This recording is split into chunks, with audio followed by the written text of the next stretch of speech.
basil, I have the chicken, I have the gravy, I have the garlic, Onions. and the onions. Now, you can adjust the flavor a little bit by adding a couple pinches of salt. Not too much, right? You always throw a little bit because you can always add more, right? If you add too much, it's too late. Too much, too late. Okay? So you add a little bit of salt. That's just to bring the flavor out. Okay? I'm only gonna, in this instance, I'm only gonna add a little pinch there. Okay? So now I got a nice small soft boil there. Everything's marinated all together. Now I'm gonna add about a half a teaspoon of crushed red pepper. Yeah. There you go. Yeah, there you go. And the same thing. Always add a little bit at a time because you can always add more. Okay? Too much is too late. Okay? So now I'm gonna marry that last. And the red pepper is going to instantly give it the arrabbiata. Okay? Ready, everybody? Arrabbiata. Arrabbiata. So last but not least, we're going to add our penne pasta. And that was cooked al dente. Alright? So now I'm going to give it a couple tosses. There you go. Beautiful. Ready to eat. That's it. See that?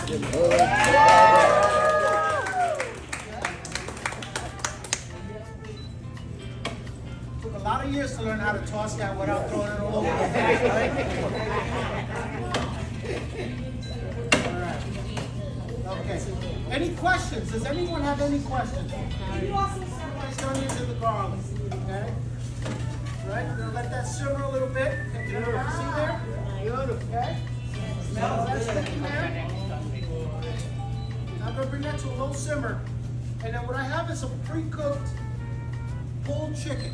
Okay, you can use shrimp, you can use whatever you want. But in this dish, some people might, if you like mussels or clams, you can do that. Okay, but this one I keep it simple. We're gonna take the pulled chicken, we're gonna put the chicken in there.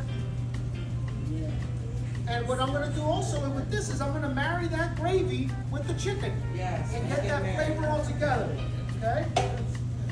In cooking, we use the word marrying a lot, right? Because you have to put all the ingredients together. You're marrying all the ingredients together, right? Well, you know why also? Because you know what the main ingredient in cooking is? Love.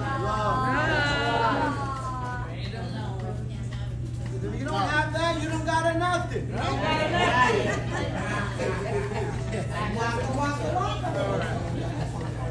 Is everybody with me so far? Anybody have any questions? No? Okay.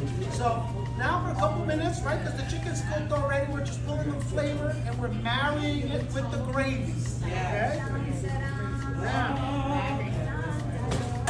Now, here's the fun part. Who here loves basil? I like basil. Now this is the secret ingredient, fresh basil. Fresh basil, not dry basil, fresh basil, okay? So I'm gonna take a nice handful of that fresh basil and I'm gonna put it right in there. That's a big handful. Okay? All right? That's not smitten at all. Now I'm marrying the basil to the gravy and the chicken. Yes. Okay? Now, why would I use fresh basil and not dry basil? Does anybody know? It tastes better. It's better because it's fresh. It's fresh. Fresh. It's Right. fresh. All your answers are correct. When you're using fresh basil releases its flavor instantly. Right. The minute basil touches something, the flavor comes from. So in culinary school or in the kitchen, we say this. If you're going to use fresh basil for short-term cooking and dry basil for long-term cooking. Like if you're making a soup, right? Or you're making a marinara, you're going to use the dry basil to release its flavor over a long period of time. Okay? If you're making a quick, small dish like this, you want to make fresh basil and put it in at the end. And it'll release the flavor automatically. All right? Does everybody smell that? Yes. I'm going to go walk around a little bit. He's ready It so tastes. everybody can see what's going on.